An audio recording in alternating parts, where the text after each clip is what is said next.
Nada, con Siri. Bueno, vamos a estudiar el libro de Juan, capítulo, capítulo 2. Vamos a estudiar el libro, el capítulo 2 completo hoy.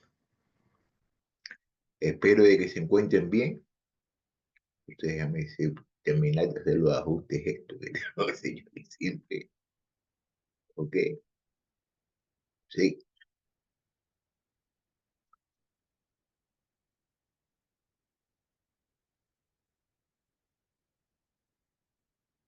Ok.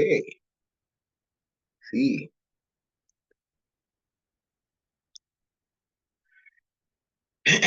Bueno, vamos a comenzar el libro de Juan, capítulo 2. Vamos a comenzar en el versículo 1, pero quiero decirle una cosa, ¿no? De que Jesús aquí transforma el agua en vino.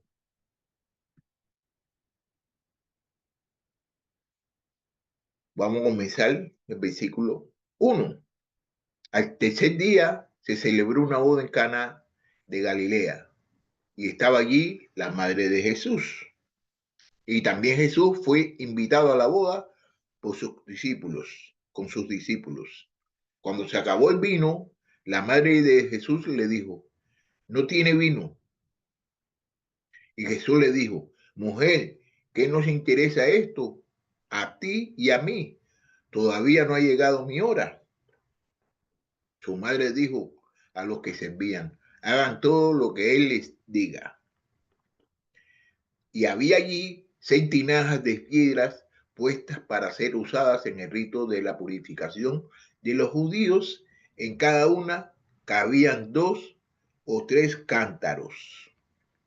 Jesús les dijo, llenen de agua las tinajas, y las llenaron hasta el borde.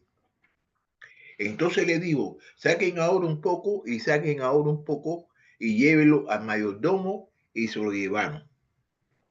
El mayordomo probó el agua convertida en vino sin saber de dónde era, pero los que servían, que habían sacado el agua, lo sabían. Entonces el mayordomo llamó al novio y le dijo, todo hombre sirve primero el vino bueno, y cuando ya han tomado bastante, entonces el inferior, pero tú has guardado hasta ahora el vino bueno.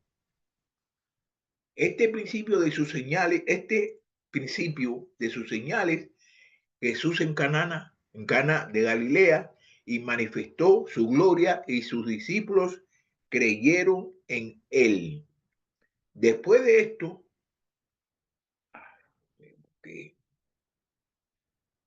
Después de esto, Jesús bajó a Capernaum con sus madres, sus hermanos y sus discípulos, pero no se quedaron allí muchos días.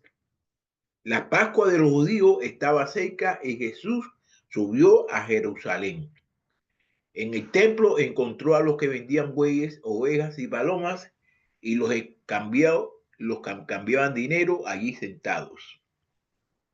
Y siendo un látigo de cuerda, echó a todos fuera del templo con las ovejas y los bueyes, desparramó las monedas de lo que cambiaban el dinero y volcó las mesas. A los que vendían palomas les dijo, quiten esto de aquí, no hagan de la casa de mi padre una casa de comercio. Tus discípulos se acordaron de que estaba escrito, el celo por tu casa me consumirá. Entonces los judíos le dijeron, ya que haces estas cosas, ¿qué señales nos muestras?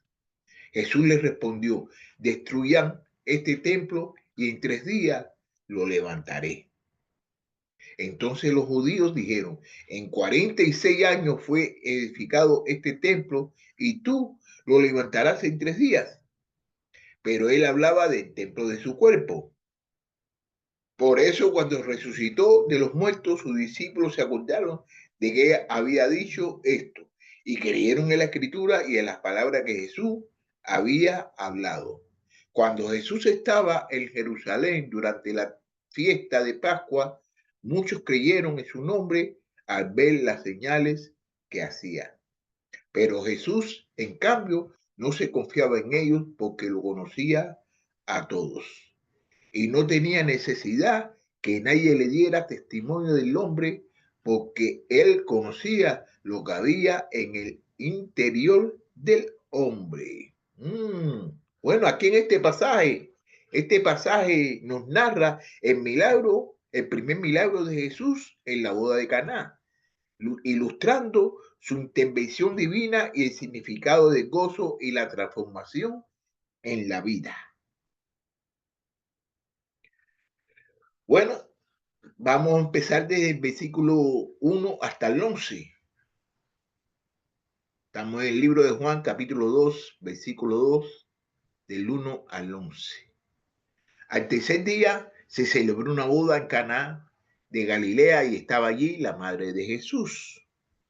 Y también Jesús fue invitado a la boda con sus discípulos. Cuando se acabó el vino, la madre de Jesús le dijo, ¿no tienen vino? Jesús le dijo, mujer, ¿qué nos interesa esto? A ti y a mí todavía no ha llegado mi hora.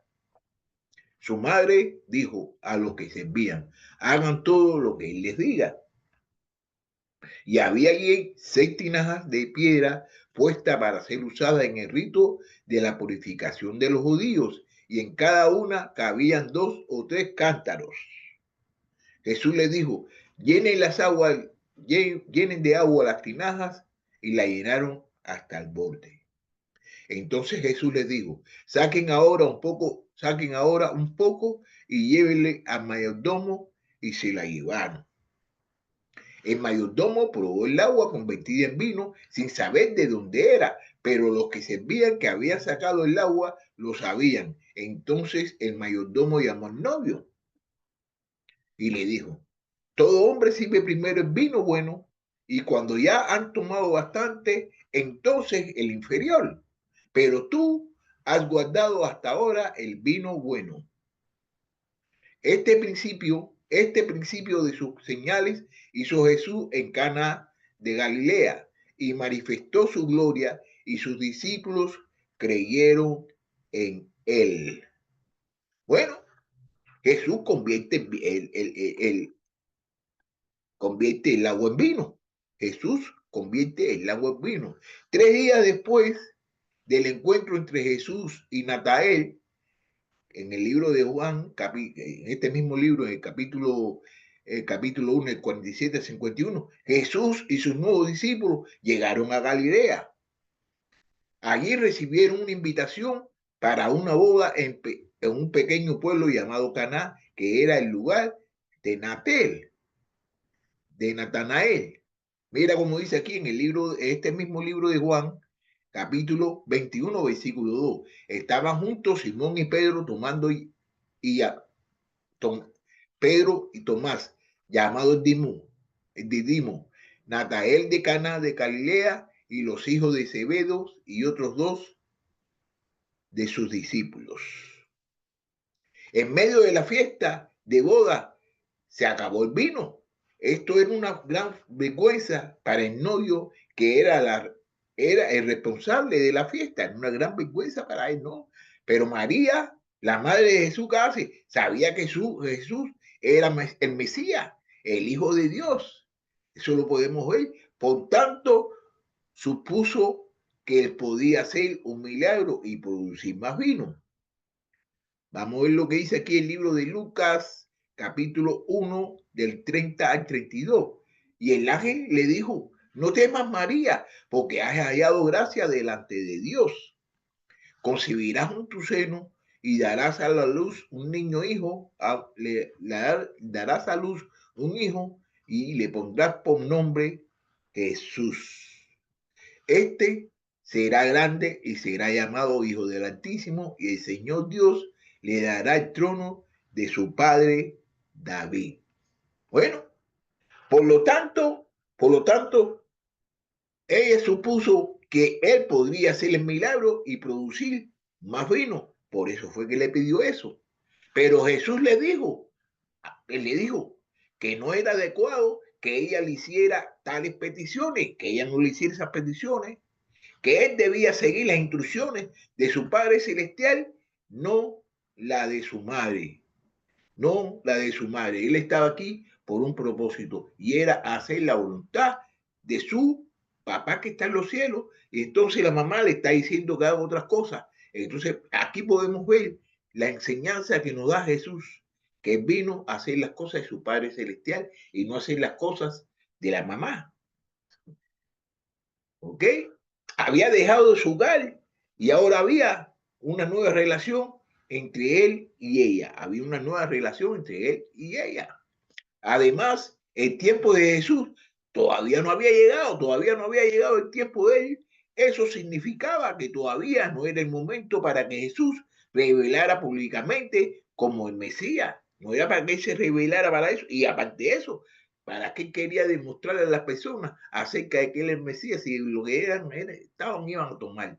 Iban a hacer una cosa de Dios ni para Dios, era para ellos. Él sabía que si lo hacía, la gente trataría de hacerlo rey, entonces la gente iban a tratar la manera de hacerlo rey. Y el plan de Dios para que sufriera y muriera se iba a ver frustrado, se iba a ver frustrado.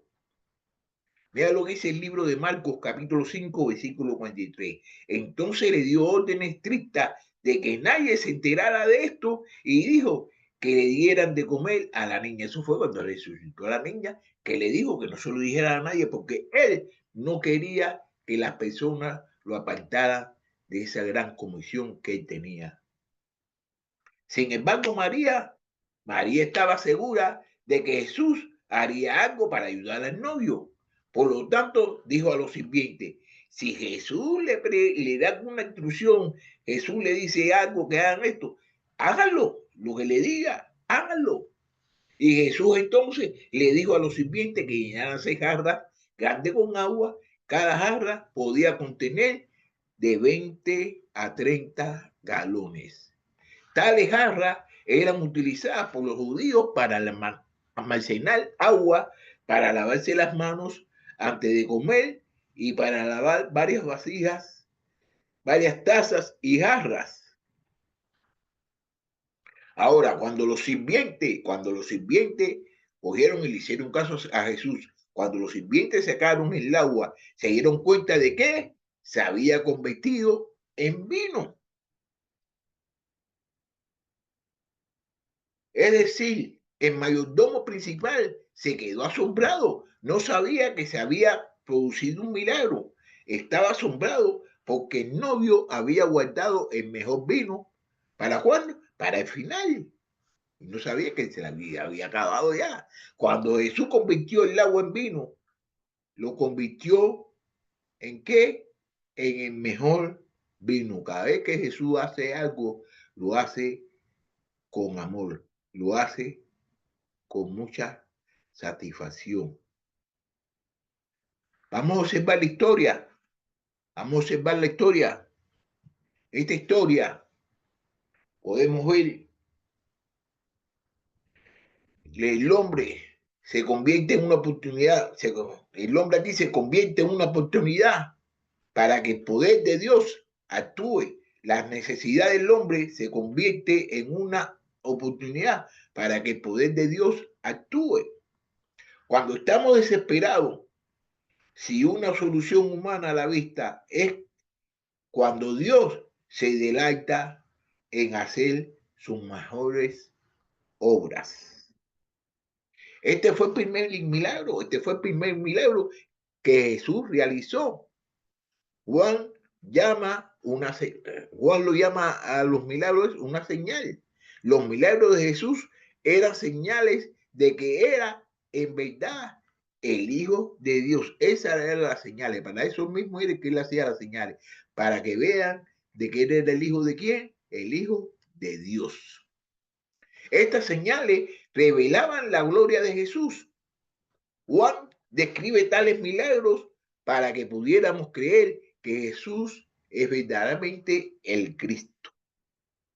Después de este milagro, en la boda de Caná, sus discípulos pusieron su fe en él. Es decir, los discípulos comenzaron a tener una fe real. ¿En quién? En Jesús. Antes solamente antiguamente, ¿quién era el que tenía esa fe? Natanael, que había creído. Ahora los demás también creyeron. ¿Ok? En el libro de Juan, capítulo 1, versículo 49, dice, Rabí, le dice Natanael a Rabí, tú eres el Hijo de Dios, tú eres el Rey de Israel. ¿Respondió quién? Natanael. Ay, Dios mío. Juan nos dice que otros creyeran, como los sirvientes, que sabían que Jesús había convertido el agua en vino, aquí en el versículo 9, ¿no?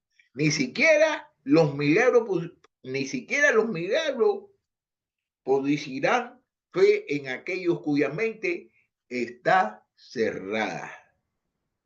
La gloria de Jesús fue manifiesta para algunos, pero no para otros. Si hemos de crecer, si hemos de creer que Jesús es el Cristo, el Hijo de Dios, debemos acercarnos a Él con una mente humilde y abierta. Podría explorar la transformación milagrosa de Jesús del agua en vino como una indicación de su poder divino y su capacidad de traer alegría y abundancia a nuestras vidas. Fíjate el papel que tuvo Jesús aquí, el papel de Jesús como Mesías, que invierte la expectativa y provee abundantemente para su pueblo. Fíjate el poder aquí de Jesús, que provee abundantemente para su pueblo. Yo los animo a confiar en Jesús. Nosotros tenemos que confiar en Jesús. Tenemos que confiar en Jesús para transformar nuestras ideas, nuestras propias vidas, convirtiendo las luchas ordinarias en oportunidades para experimentar su gracia y provisión. ¿Cuántas veces nosotros no hemos experimentado la gracia de Jesús y la provisión? Muchas veces nosotros estamos que económicamente estamos, no tenemos muchas cosas económicamente, pero viene alguien y nos ayuda, viene algo y nos ayuda. Y eso son cosas de quién, de Jesús. Eso es mediación de Jesús. Ahora vamos a estudiar aquí del versículo 12 al 17, la transformación del templo. ¿Ok? Después de esto, Jesús bajó a Capernaum con su madre, sus hermanos y sus discípulos, pero no se quedaron allí muchos días. La Pascua de los judíos estaba cerca y Jesús subió a Jerusalén. En el templo encontró a los que vendían bueyes, ovejas y palomas, y a los que cambiaban dinero allí sentados. Y haciendo un látigo de cuerda, echó a todos fuera del templo con las ovejas y los bueyes y desparramó las monedas de los que cambiaban el dinero y volcó las mesas. A los que vendían palomas le dijo, quiten esto de aquí, no hagan de la casa de mi padre una casa de comercio. Sus discípulos se acordaron de que estaba escrito, el celo por tu casa me consumirá. Bueno, este acto invita a los creyentes a reflexionar sobre cómo Cristo busca limpiar sus vidas espiritualmente. Entre la corrupción humana y la presencia purificadora de Jesús, alienta a que se hagan un autoexamen y un compromiso de permitir que Cristo transforme sus vidas espirituales hacia la devoción y la integridad.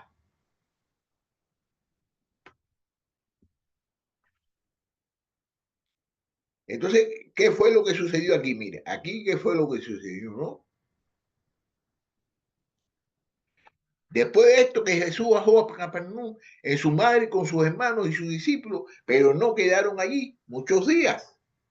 La Pascua de los judíos estaba cerca y Jesús subió a Jerusalén. En el tiempo de las Pascuas los judíos tenían que ir a Jerusalén a darle sacrificio a Dios.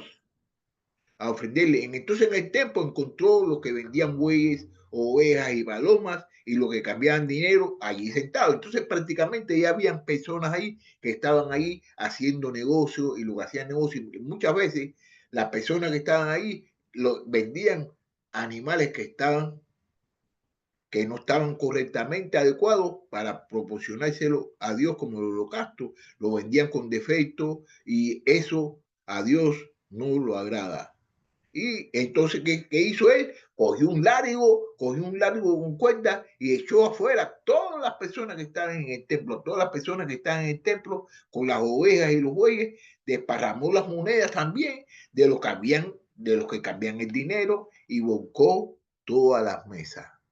A los que vendían paloma le dijo, quiten esto de aquí, no hagan de casa de mi padre una casa de comercio. Entonces ellos lo que estaban haciendo era comercio ahí y estaban haciendo muchas cosas. Bueno, vamos aquí para el versículo 18, del 18 al 25 vamos a estudiar ahora, ¿no? Entonces los judíos le dijeron, ya que hace estas cosas, ¿qué señales nos muestran? Jesús les respondió, destruyan este templo y en 3 días lo levantaré. Entonces los judíos dijeron, en 46 años fue edificado este templo y tú lo levantarás en 3 días. Pero él hablaba del templo de su cuerpo.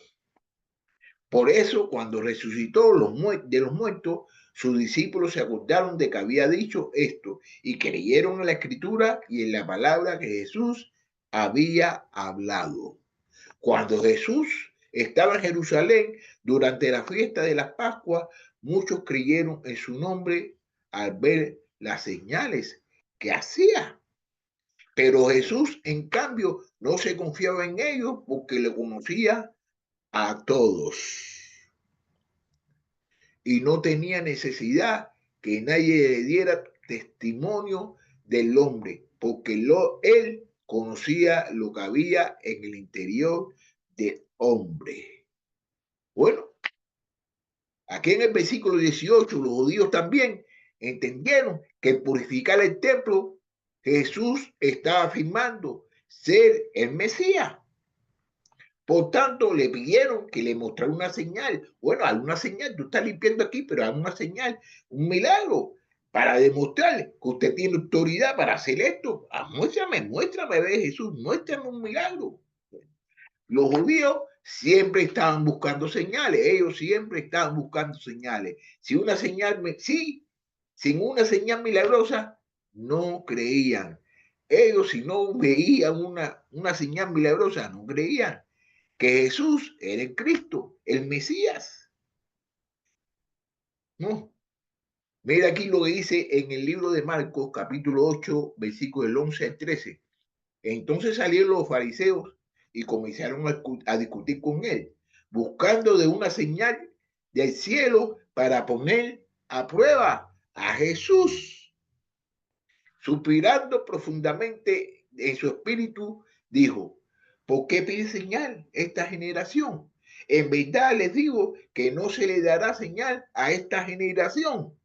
Y dejándolo se embarcó otra vez y se fue al otro lado del lago.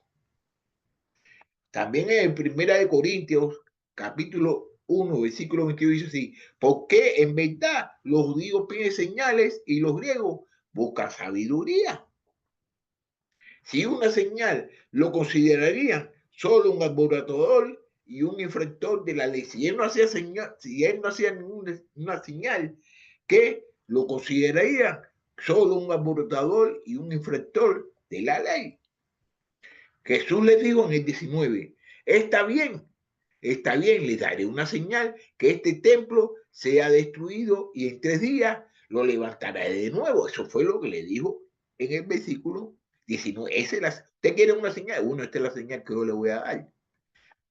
Por supuesto, los judíos no entendieron lo que Jesús quería decir. Ya habían pasado 46 años para construir el templo y todavía no estaba terminado. El templo finalmente se terminó en el año 64 después de Cristo. ¿Cómo puede Jesús construir un templo tan grande en solo 3 días cuando cientos de trabajadores no había podido terminarlo en 46 años? Más tarde, los judíos usaron esta declaración de Jesús para acusarlo de oponerse a la ley de Moisés y a la religión judía. Vamos a ver lo que dice el libro de Marcos, capítulo 14, versículos 57 al 59. Algunos, levantándose, daban falso testimonio contra él, diciendo: nosotros le oímos decir, yo destruiré este templo hecho por manos y en 3 días edificaré otro no hecho por manos. Y ni siquiera en esto coincidía el testimonio de ellos. Los judíos afirmaron que Jesús dijo que destruiría el templo, pero de hecho fueron ellos mismos quienes al final destruyeron el templo. Ellos mismos fueron los que destruyeron el templo, es decir, el cuerpo de Jesús. Al hacer que le condenaran a muerte, habían pedido una señal de su autoridad, y la señal que les dio fue resucitar de entre los muertos el cuerpo que habían destruido. Esa fue la señal más grande que le dio Jesús a los judíos, que al tercer día resucitó. Aquí en el versículo 21, aquí Juan da el significado de Jesús. Jesús no está hablando del templo de judíos, del templo judío en Jerusalén. Estaba hablando de su propio cuerpo. Cuando dijo, lo resucitaré en 3 días, ¿qué decir? 3 días después de mi muerte, mi cuerpo resucitará. La única señal que Jesús aceptó dar a los judíos fue la señal de su resurrección. Vamos a ver lo que dice aquí el libro de Mateo, capítulo 12, versículos 39 y 40. Y dice así: pero él respondió, una generación perversa y adultera demanda señal, y ninguna señal se la dará, sino la señal de Jonás el profeta. Porque como estuvo Jonás en el vientre del monstruo marino 3 días y 3 noches, así estará el Hijo del Hombre 3 días y 3 noches en el corazón de la tierra. Ay, Dios. Su resurrección, su resurrección sería la prueba final de que él era el Mesías, que él era el Mesías, el Hijo de Dios. Juan dice aquí que el templo era el cuerpo de Jesús. Dios moraba en el templo judío. Dios también moraba en el cuerpo de Jesús. Vamos a ver lo que dice aquí el libro de Colosenses, capítulo 2, versículo 9. Porque toda la plenitud de la deidad reside corporalmente en él. Aquí está hablando acerca de Jesús, porque toda la plenitud de la deidad reside corporalmente en él. Ay, Dios mío. También en el libro de Efesios, capítulo 1, versículo 22 al 23 dice así: y todo lo sometió bajo sus pies, y a él lo dio por cabeza sobre todas las cosas a la iglesia, la cual es su cuerpo y la plenitud de aquel que lo llena todo en todo. En el libro de Colosenses, capítulo 1, versículo 18, dice así: él es también la cabeza del cuerpo, que es la iglesia. Él es el principio, el primogénito de entre los muertos, a fin de que tengan en todo la primacía. Juan está diciendo que el antiguo templo judío con su sacrificio desaparecería y que se levantaría un nuevo templo espiritual o cuerpo, es decir, la iglesia. Dios no vive solo en templos construidos por manos humanas. Dios no vive en templos construidos por manos humanas. Vamos a ver lo que dice el libro de Hechos. El libro de Hechos, capítulo 7, versículos 48 al 49, mira lo que dice. Sin embargo, el Altísimo no habita en casas hechas por manos de hombres, como dice el profeta. El cielo es mi trono y la tierra el estrado de mis pies. ¿Qué casa me edificarán? Dice el Señor. ¿O cuál es el lugar de mi reposo? En este mismo libro de Hechos, capítulo 17, versículo 24, dice, el Dios que hizo el mundo y todo lo que en él hay, puesto que el Señor del cielo y de la tierra no mora en templos hechos por manos de los hombres, de hombres. Él vive también en el corazón de cada creyente. Ni siquiera los propios discípulos de Jesús entendieron lo que dijo en ese momento, ni los mismos apóstoles de él, discípulos de él, entendieron lo que él dijo. Solo después de la resurrección fue cuando ellos se recordaron lo que Jesús le había dicho, que en 3 días reconstruir el templo en 3 días. Recordaron también, les había enseñado que él sería asesinado y resucitaría después de 3 días. Vamos a ver lo que dice el libro de Marcos, capítulo 8, versículo 31. Jesús comenzó a enseñarle que el Hijo del Hombre debía padecer muchas cosas y ser rechazado por los ancianos, los principales sacerdotes y los escribas, y ser muerto. Y después de 3 días, resucitar. Vamos a ver también qué es lo que dice el libro de Marcos, capítulo 9, versículo 31. Porque enseñaba a sus discípulos y le decía, el Hijo del Hombre será entregado en manos de los hombres y los matarán. Y después de muerto, a los 3 días, resucitará. Solo después de verlos resucitados entre los muertos, entendieron y creyeron plenamente lo que las escrituras habían dicho acerca de Jesús y lo que Jesús había dicho acerca de sí mismo.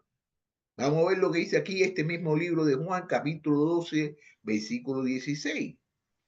Sus discípulos no entendieron al principio, pero después, cuando Jesús fue glorificado, entonces se acordaron de que esto se había escrito de él y de que le habían hecho estas cosas.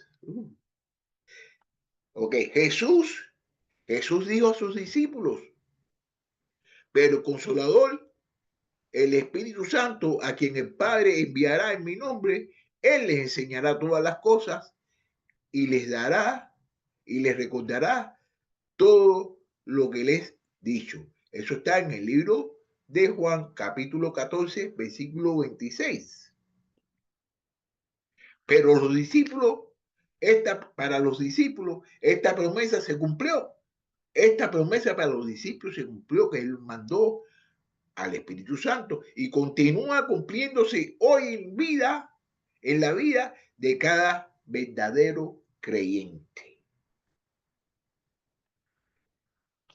Muchas personas creyeron en Jesús debido a sus milagros, pero su fe no era profunda. Muchas personas creyeron en Jesús, pero su fe no era profunda. Mira lo que dice aquí el libro de Juan, este mismo libro de Juan, capítulo 6, versículo 2.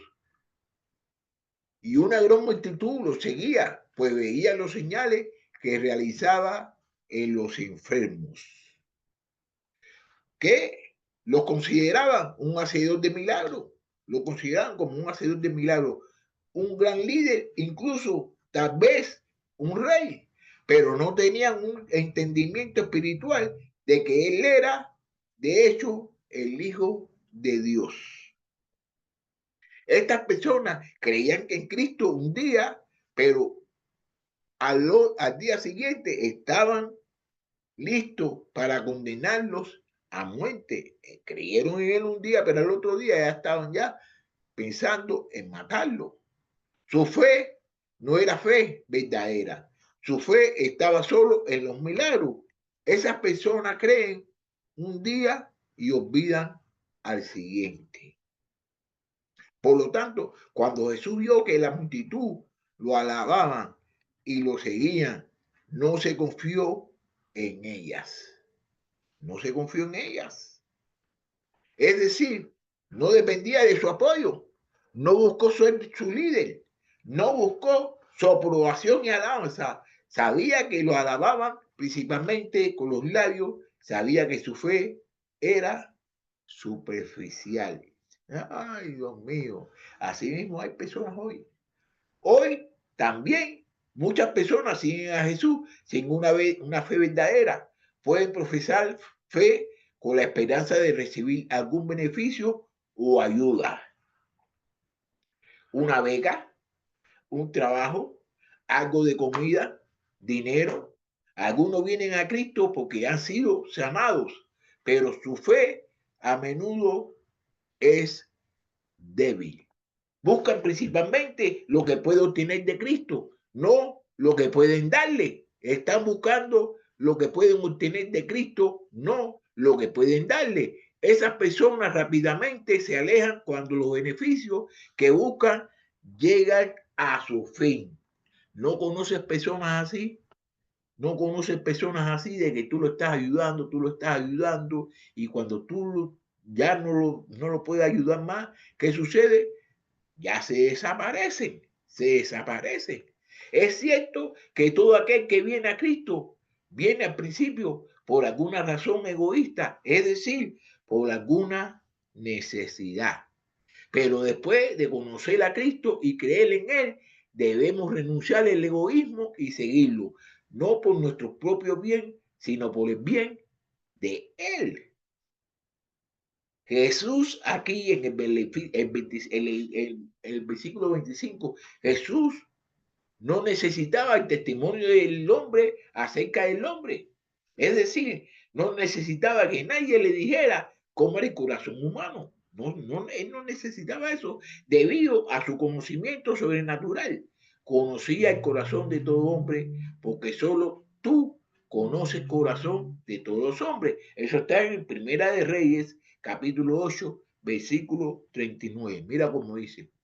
Escucha, tú desde los cielos y el lugar de tu morada, y perdona, actúa y da a cada uno conforme a tus caminos, a sus caminos, ya que conoces su corazón, porque solo tú conoces el corazón de todos los hijos de los hombres. Por lo tanto, debido a que Cristo sabe todo acerca de nosotros, es perfectamente apto para ser el médico de nuestras almas, para ser el doctor de nuestras almas. Vamos a ver lo que dice este mismo libro, el libro de Juan, capítulo 4, versículo 29. Vengan, vean un hombre que me ha dicho todo lo que yo he hecho. ¿No será este el Cristo? ¿No será esto fuera samaritana en el pozo? Después le dijo, vengan, vean a un hombre que me ha dicho todo lo que yo he hecho. ¿No será este Cristo? También es, por la misma razón, perfectamente apto para ser nuestro juez. También es por la misma razón, por esa misma razón, es perfectamente apto para ser nuestro juez. Vamos a ver lo que dice este mismo libro de Juan, capítulo 5, versículo 22. Porque ni aun el Padre juzga a nadie, sino que todo juicio se lo ha confiado al Hijo.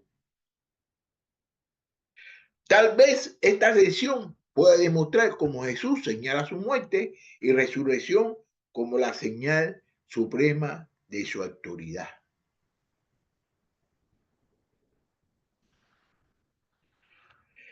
Nosotros tenemos que tener fe, nosotros tenemos que tener fe en Jesús que nos brinda esperanza y seguridad de que nada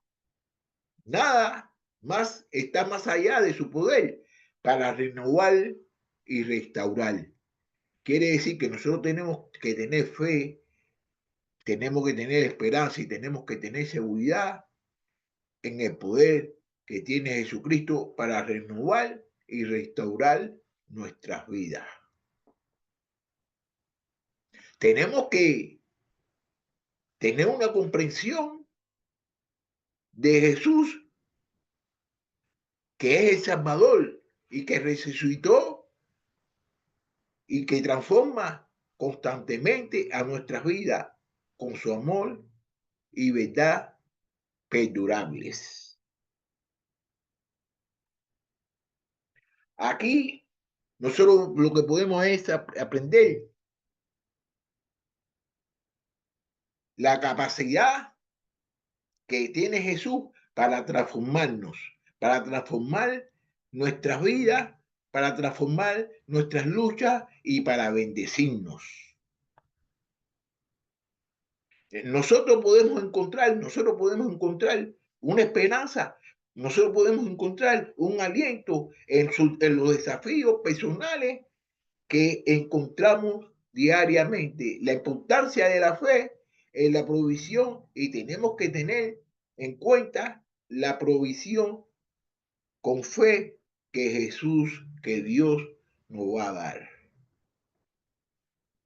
Aquí, ¿qué podemos aprender aquí en este versículo, en este capítulo? ¿Qué podemos aprender? Podemos aprender el poder transformador de Jesús. Podemos aprender el poder que Jesús tiene poder. Él puede cambiar los momentos ordinarios en encuentros extraordinarios con su gracia y amor.